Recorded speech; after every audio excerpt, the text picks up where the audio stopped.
players, and then we'll go to questions on the Zoom for Recording in players progress. before we let them go. Maddy, you cut it to 4 going into the fourth quarter. Just what were some things Atlanta did to create that separation in the final quarter?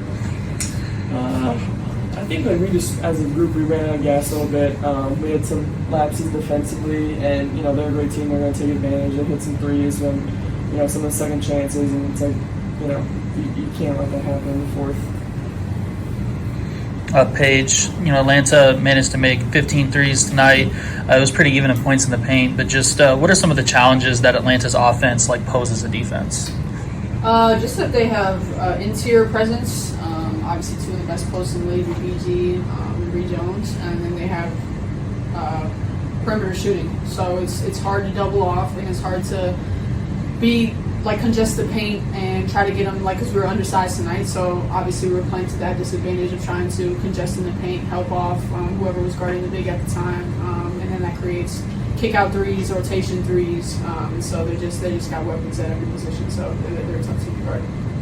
And they're obviously a playoff team with championship contention. You guys hung with them pretty tight for a large part of the game. What did that really kind of show you about where this team is right now?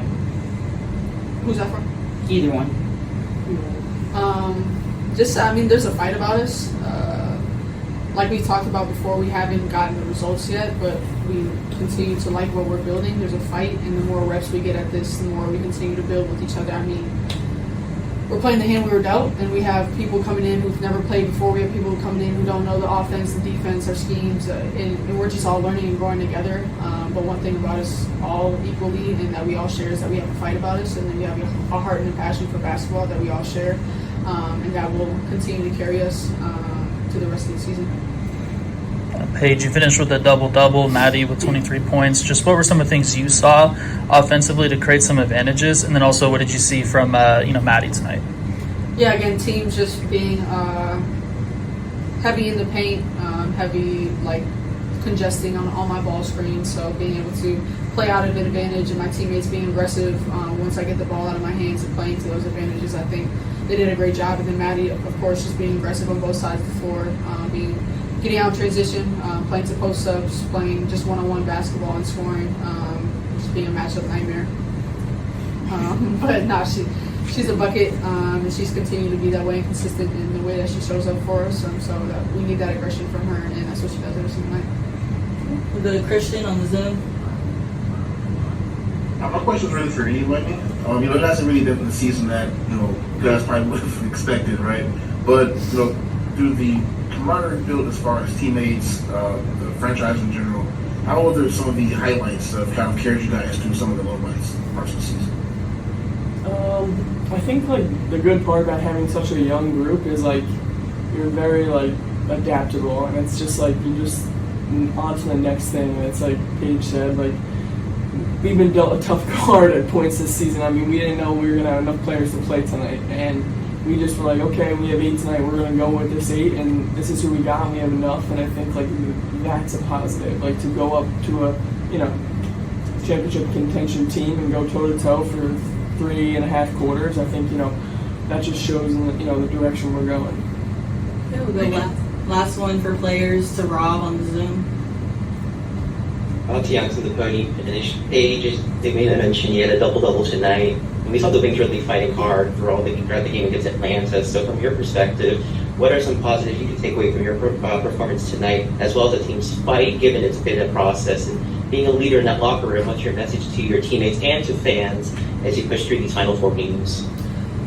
Yeah, just to stick with it. Whoever we have in that locker room, whoever puts on a Wings jersey that night, that's who we're going to war with, and that's what we believe in. And we don't need exterior belief. In that locker room, we feel like we have enough, and we're always going to fight and show up that way. And I remember Steph Curry before the Warriors became the Warriors. He tweeted out, just stick with us. We're going to figure it out. That's the message.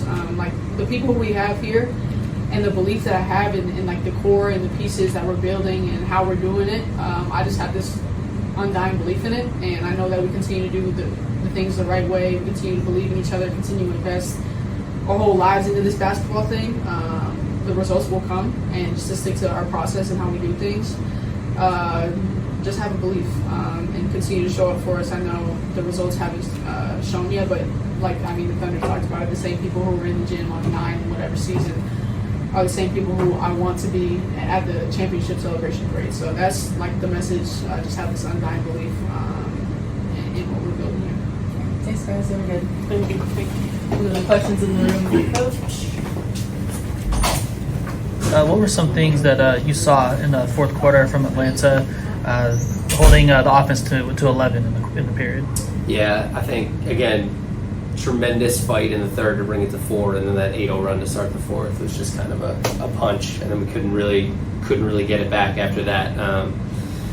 So credit to Atlanta for responding to our punches. Again, I think we just ran out of some gas late there in the fourth, just asking this group to fight and play as hard as they were. So. And then with playing some of those smaller lineups, Amy guarded bigs quite often, Maisha as well. Just what are some of the positives that you can take from players handling those responsibilities? Yeah, it's the fight piece, right? You heard these two talk about it, that we just have a fight, and so Maisha was licking her lips, she wasn't scared at all. She was excited to step up to the plate for that challenge. And we told her, in that third, I know it felt bad at times because it felt like Bree Jones got a score or Griner got a score, but we guarded the arc well, and the offense we were scoring, right? So you saw us cut into the lead. So we were right there. And again, just, Mai's fight, Amy's fight, Maddy when she got switched onto them at times too. Just tremendous fight to not give up and to just continue to work. So it's impressive. Sorry. You're good. You talked about the adversity you guys have faced. Have you and Kurt had a conversation on what progress looks like, just with all of the things you guys are facing, how you track that progress?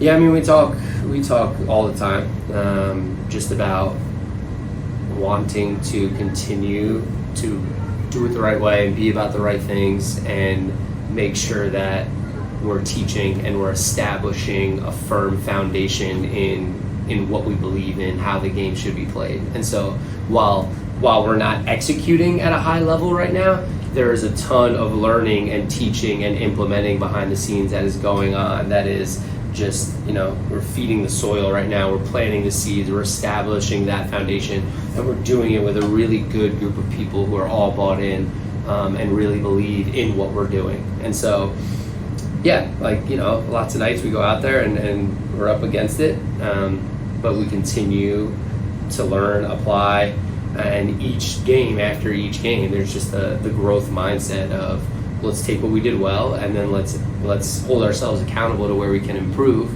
and continue to have a growth mindset. So credit to our players for buying in and staying together.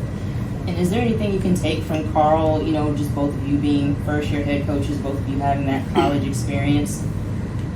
Well, I'll say this. Carl is definitely not a first-time head coach. The first time in the W, but that man has plenty of experience and plenty of wins, and he is damn good, and I respect the shit out of him. So he's just a good guy, too, just a basketball mind. And so I've had awesome conversations with him in the past, and I'm just happy to see him succeeding at this level. Paige talked about Maddy's aggressiveness, and she's made a big impact since coming back from injury.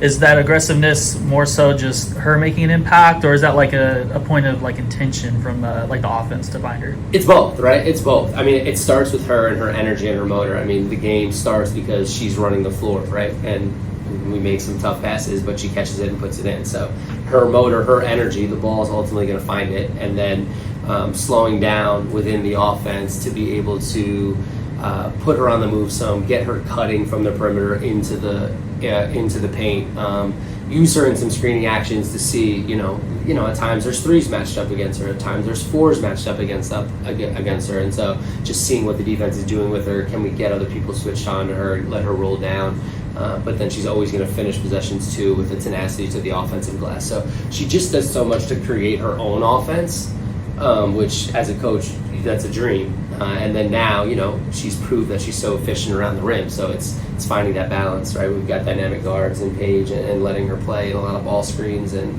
then it's finding the balance of make sure we get Maddy touches because she's just going to score the ball when she gets them. And then Paige, with a double-double. I think it was her second points, assists, double-double this season. Just what did you see from her creating advantages and executing against one of the tougher defenses? Yeah, she just continues to take what the defense gives her, right? So, finding the roller a bunch. And then, too, just with multiple bodies loading up, I thought we did a good job at time cutting off the ball, and she was able to find some of those cutters, whether it's from the 45 or the corner. So she just, again, seeing everything, whether it be the aggressive coverages that we've seen, and then today, not aggressive, but lots of bodies packing gaps. And so how do you still create advantages? And so I just appreciate that she takes what the defense gives her, right? Because it could be easy for her to just hunt offense all the time for her own shot. I mean, she could come off the ball screen and take the pull-up every time. But she finds the balance, right? She makes the right read. She gets her teammates involved. She's just such a team player. We'll go to Christian and then Rob on the Zoom. Hey, Coach, a couple of weeks ago, I asked you just as far as bulletin board material, ways that you've seen teams kind of defend Paige. I'm just kind of wondering, what have you seen that has worked, and what have you seen that hasn't, that you may have stuck as far as in your back pocket to, go on as far as coaching her and develop as far as how to attack defenses? Yeah, I mean, number one is teams are going to come in, and they're going to say you need to be crazy physical with her and do everything you can to not let her touch the ball early, right? So when she's off the ball, it puts pressure on her now right away to have to work to be able to get catches, which you saw a little bit, right? Atlanta was able to win some of those battles. And so that's number one. So it's everything you do before she gets a catch. And then now once she has a catch, what are you doing? Atlanta doesn't really have the personnel to be super aggressive at the point of attack with, shade to Bree Jones. She can certainly get out and trap. But with a Bree Jones and a Brittany Griner, they're more apt to stay in a more protective coverage. So when that's the case, then it's the three other people off the ball are just all loaded up, eyes and bodies towards her. So in that case, you've just got to move the ball, and that's exactly what she did, right, with 10 assists. And so we've seen it all, and she's getting comfortable with it all. And so everyone around the ball is just going to continue to improve and get better, and as a team, we'll continue to grow. Great. Rob? Thank you. Rob Chiax on the podium finish. Coach, despite all the challenges this year, this team has shown so much determination and adaptability. So how does it feel hearing Paige express such confidence in the team, like how she said about Steph Curry believing in the team, in the Warriors before they became a dynasty? And what does that say about the foundation you're building long-term with this team? Yeah, everything, right? I don't need to repeat it. Let's have everyone watch, what Paige just spoke to, and when your leader is speaking that, and that's not just lip service, right? That's belief, that's genuine, that's authentic. She pours into her teammates and really believes in everyone in that locker room.